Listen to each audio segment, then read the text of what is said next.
Hi అండి, నమస్తే. అక్షయ పాత్ర ఛానల్కి స్వాగతం.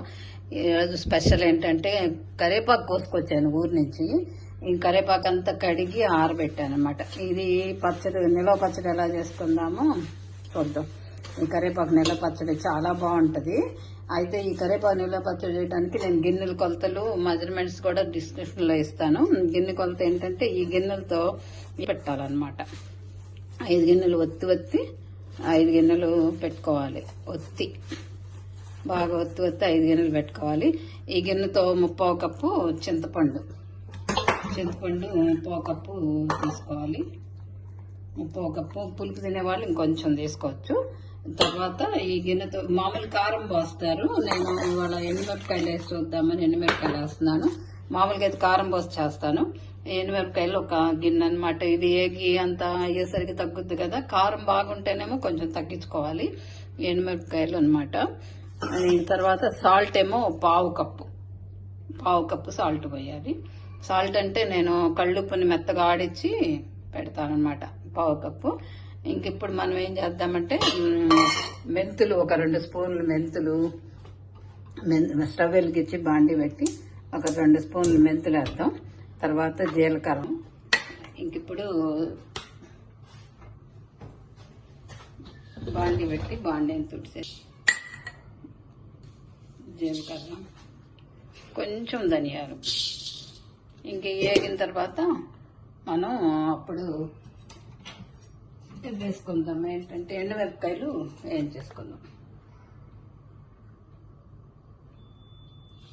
ఈ జీలకర్ర ఆవాలు వేగుతాయి, ఎండుమిరపకాయలు వేయించేసుకుందాం.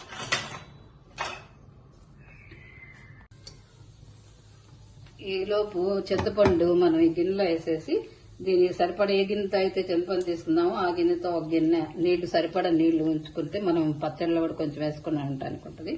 ఉడకబెడతాం, చింతపండు ఉడకబెట్టాలి. ఈ కొంచెం ఆ చింతపండు ఉడికిన తర్వాత ఈ బెల్లాన్ని కూడా కొంచెం దాంట్లో వేస్తాను. బెల్లం ఇష్టమైన వాళ్ళు వేసుకోవచ్చు, కానీ వేసుకుంటేనే ఆ వగర అనేది పోద్ది అనమాట. సాల్ట్ ఈ కప్పుతో 1/4 కప్పు తీసుకున్నా సాల్ట్. ఓకే, ఇప్పుడు ఎండుమిరపకాయలు కూడా వేసేద్దాం. దీంట్లోనే కొంచెం బాగా మరీ నల్ల కాకుండా వేయించదాం. ఎండుమిరపకాయలు వేగిపోయి ఇంకా దీన్ని డిష్ అవుట్ చేసి కరెక్ట్. ఎండుమిరపకాయలు ఆరిపోయినాయి. ఈ మిక్సీ జార్లో వేసేసి మిక్సీ వేసుకుందాం. ఇదంతా బాగా మెత్తగా వేసేసుకుంటే బాగుంటుంది. ఇంక తర్వాత కరివేపాకు, చింతపండు అన్నీ వేసుకుంటాం. కారం నలిగిపోయింది. ఇప్పుడు దీంట్లోనే కరివేపాకు కొంచెం కొంచెం వేసుకుంటా మిక్సీ వేసేసి తర్వాత లాస్ట్లో చింతపండు కూడా మిక్సీ వేసి ఉప్పు కూడా వేసేద్దాం. నలగటానికి డ్రైగా ఉంది కదా, ఈ చింతపండు కూడా కొంచెం కొంచెం వేసుకుందాం. కొంచెం వాటర్ సరిపోతే హాట్ వాటర్ ఇంకొంచెం వేసుకోవచ్చు.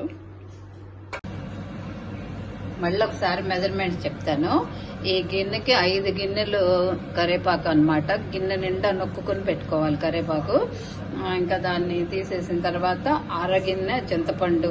పులుపు ఎక్కువ తినేవాళ్ళు ఇంకా అరగిన్నె వేసుకోవచ్చు, తక్కువ తినేవాళ్ళు తగ్గించుకోవచ్చు.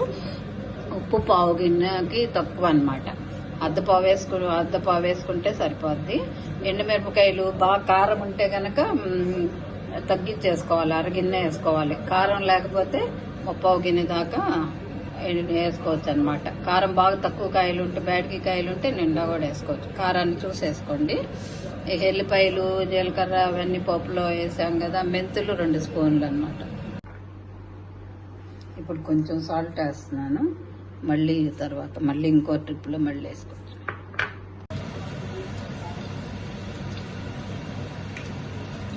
కొంచెం పసుపు వేయలేదు కదా ఇంట్లో నుంచి, పసుపు కూడా దీంట్లోనే.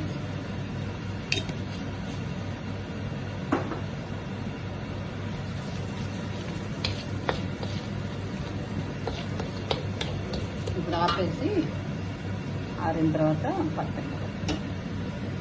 ఓకే, పోపు పోసేసాను. ఇంకా మొత్తం కలుపుకొని ఆరబెట్టేసి ఒక జాడికి పెట్టుకుంటే, గాజు సీసాలో పెట్టుకుంటే చాలా రోజులు మంచిగా నిల్వ ఉంటుంది అనమాట. ఇంకా ఆయిల్ కావాల్సిన వాళ్ళు ఇంకా కూడా పోసుకోవచ్చు. మేము ఆయిల్ తక్కువ తింటాము, అందుకని తక్కువ పోసే ఆయిల్. మామూలు కావాల్సిన వాళ్ళు ఆ గిన్నె అరగిన్నె ఆయిల్ పోసుకోవచ్చు. నేను అరగిన్నె కంటే తక్కువ పోసాను. ఓకేనా? ఓకే, ఎమ్మి కరివేపాకు నెల పచ్చడి రెడీ. మీకు నచ్చినట్టయితే షేర్ చేయండి, సబ్స్క్రైబ్ చేసుకోండి. మీరు చేసి చూసి ఎలా వచ్చిందో కామెంట్ సెక్షన్లో కామెంట్ పెట్టండి. ఓకేనా? బాయ్.